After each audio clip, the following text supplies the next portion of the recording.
সবাইকে জয় যিশু। আজকে নতুন আবার একটা ভিডিও নিয়ে এসেছি আপনাদের সামনে। ভিডিওটা শুরু থেকে দেখতে থাকুন।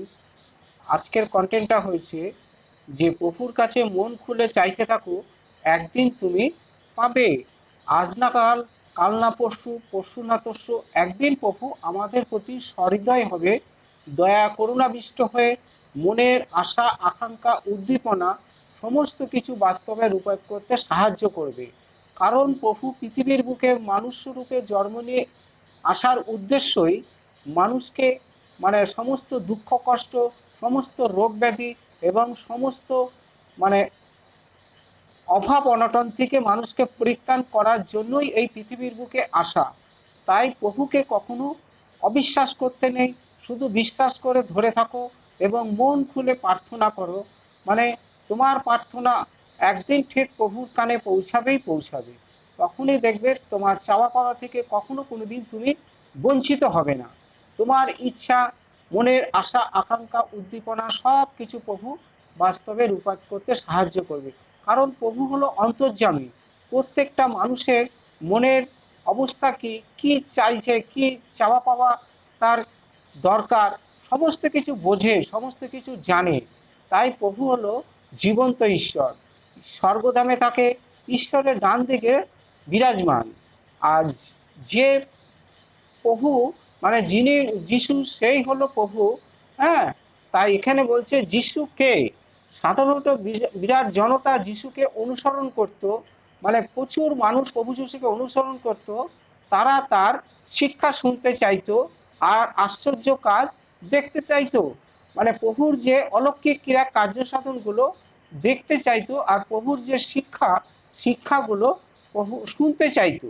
তো এক সময় 5,000 লোক তাদের পরিবারকে তাকে অনুসরণ করে প্রান্তরে গিয়েছিল তার কথা শুনতে আর তার অসুস্থ মানুষদের সুস্থ করা দেখতে, যে প্রভু কিভাবে অসুস্থ পীড়িত মানুষকে সুস্থ করেন। যিশু যখন দেখলেন তারা খুব পরিশ্রান্ত ও ক্ষুধিত, তিনি তাদের প্রতি করুণাবিষ্ট হলেন, তাদের সাহায্য করার জন্য স্থির সিদ্ধান্ত নিলেন। মানে আমি জানতাম যে আমাদের জন্য খাবার কেনার জন্য যথেষ্ট টাকা ছিল না। ঠিক সেই সময় যিশু আমাদের কি আশ্চর্যজনক করলেন। হ্যাঁ, কিভাবে খাবার সমস্ত কিছু জুটিয়ে দিলেন। বারবার যিশু দেখিয়েছেন তিনি ঈশ্বরের পুত্র, ঝড়কে শান্ত করেন এবং এক মৃত ব্যক্তিকে জীবন দান করতে তার ক্ষমতা আছে। তিনি মানুষকে সুস্থ করেছেন এবং তাদের প্রয়োজনের যত্ন করেছেন। তাদের যে যত্নবান করার প্রয়োজন, সেই যত্নবান পর্যন্ত প্রভু তাদের প্রতি করেছে। তো সুতরাং সমস্ত কিছু প্রভুর উপরে নির্ভরশীল করে প্রভুকে তুমি কতটা ভালোবাসো। মন প্রাণ অন্তর হৃদয় দিয়ে প্রভুকে ভালোবাসলে, প্রভুর উপরে কেউ যদি নির্ভরশীল হয়, তাহলে তার জীবন ধন্য হয়ে যাবে।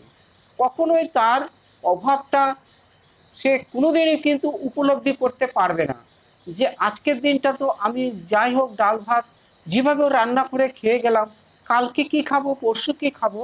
প্রভু কহেন আজকের দুঃখ আজকের দিনের জন্যই যথেষ্ট, কালকের জন্য তোমরা ভাবিত হও না। কালকের জন্য তো আমি আছি। তোমরা কি খাবে, কি বস্ত্র পরিধান করবে, কি কোথায় ঘুমাবে, তোমরা কখনো কোনো দিন ভাবিত হও না। আর প্রভু কহেন তোমরা কখনো সুখের জন্য, কখনো ধনের চিন্তা, আর কখনো যেন প্রাণের লালসার কখনো চিন্তা ভাবনা করো না। কারণ এগুলো এই জগৎ থেকে উৎপত্তি, এগুলো আসে না। যা কিছু আসে সব কিন্তু স্বর্গধাম থেকেই নেমে আসে। সুতরাং তোমরা এই সমস্ত চিন্তা ভাবনা করে, সংসারের জন্য চিন্তা ভাবনা না করে, সুখের পেছনে না দৌড়ে, টাকার পেছনে না ছুটে তোমরা আমার উপরে নির্ভরশীল হও।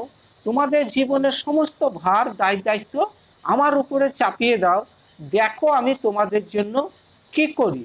তাই প্রভু কখনো কোনো দিন বলে তোমরা আমাকে বিশ্বাস করে তুমি ধরে থাকো আজীবনকাল, শেষ দিন পর্যন্ত তোমরা আমাকে খালি ধরে থাকো, তাহলেই তুমি জীবন মুকুট প্রাপ্ত হবে।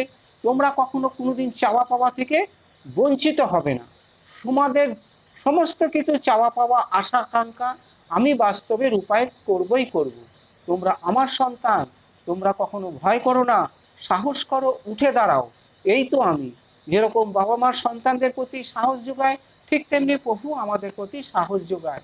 তাই প্রভুর উপরে নির্ভরশীল হয়ে চললে তার জীবন ধন্য হয়ে যায়। হালেলুয়া। তাহলে আজকের কন্টেন্টটা এই পর্যন্ত। প্রভুর কাছে প্রার্থনা করি আপনারা ভালো থাকুন, সুস্থ থাকুন, এইটাই মঙ্গল কামনা করি। আমি এই প্রার্থনা সবসময় আপনাদের জন্য করে থাকি। আর ভিডিওটা যদি ভালো হয় তাহলে বা ভালো লাগে একটা সাবস্ক্রাইব দেবেন, কারণ পরের ভিডিওগুলো সবার আগে কিন্তু আপনাদের কাছে পৌঁছাবে। সবাইকে জয় যিশু। আমেন।